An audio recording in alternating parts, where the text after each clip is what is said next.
One of the last writings dictated by Saint Maximilian Kolbe, given in February 17, 1941, was a dictated writing on the Immaculate Conception that he delivered to his secretary hours before he was arrested to be taken to a concentration camp in Poland. And the title of that dictated writing is Who Are You, O Immaculate Conception? My name is Father Martin Mary, and this is Marian Maximalism.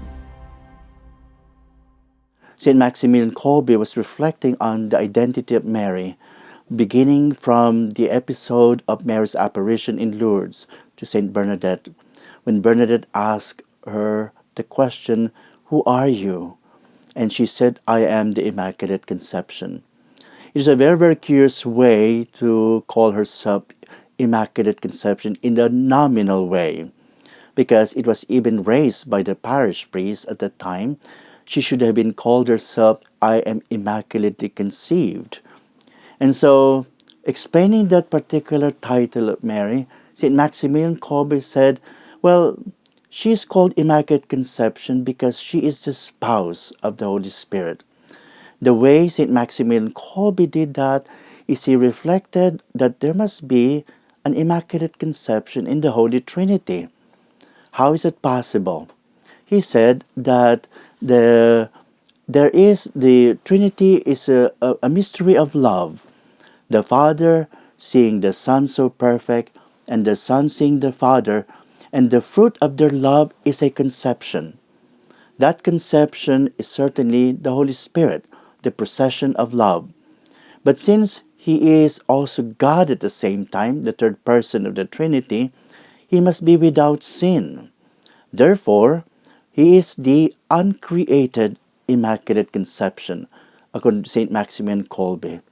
And how Mary actually got that same name, being called Created Immaculate Conception in time, is because of their spousal communion and union with each other.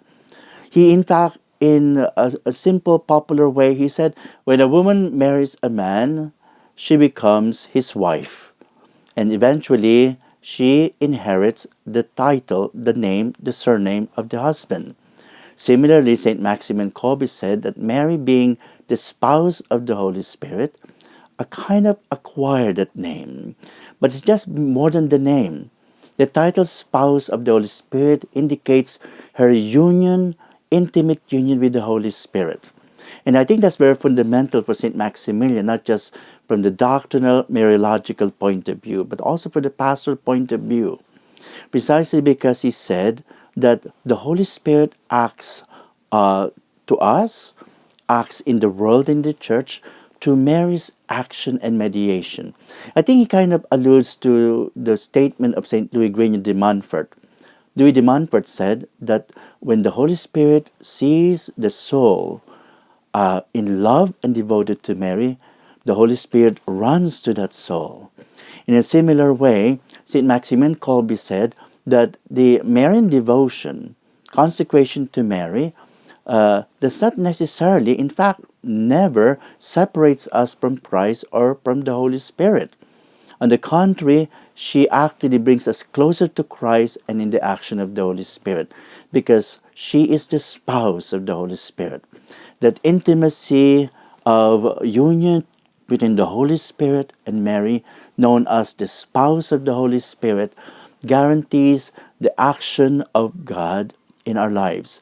And I think that's what we see now in the church, that the church is effective because of the power of the Holy Spirit animating her as promised by Christ.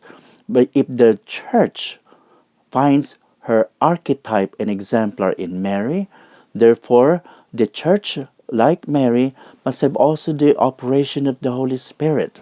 So that is the meaning of being a spouse of the Holy Spirit, according to Saint Maximilian Kolbe, that the devotion and knowledge of the Immaculate Conception of our Blessed Mother makes us closer to the action of the Holy Spirit.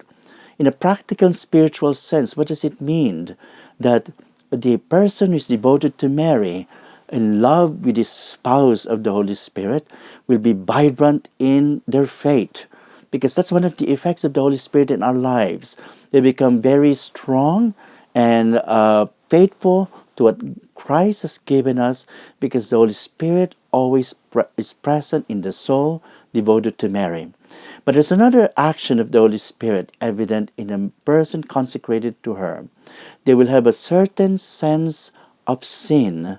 We're alluding to the document, for example, of Pope John Paul II on the Holy Spirit. Because one of the actions of the Holy Spirit is to convict us of sin. And when a person is closer to Mary, there is this awareness of what is right and wrong, what is good or bad, in a very accurate and sensitive way. In other words, consecrated souls to Mary, who is the spouse of the Holy Spirit, will have a certain clarity of conscience, to the point that they would love to approach not just the sacrament of the Holy Eucharist regularly, but also the sacrament of Holy Confession. This is the power of the Holy Spirit that is present in those devoted to Mary. And so, for Kolbe, the love for Mary, the spouse of the Holy Spirit, is not just a theological argument or conviction, but it's the most practical way of the path to holiness. That is why he said that anyone who is consecrated to Mary Immaculate, the spouse of the Holy Spirit, will reach holiness in the easiest, surest, and fastest way. Why? When we are close to the bride, we are close to the Holy Spirit, who acts upon us for our conversion and sanctification.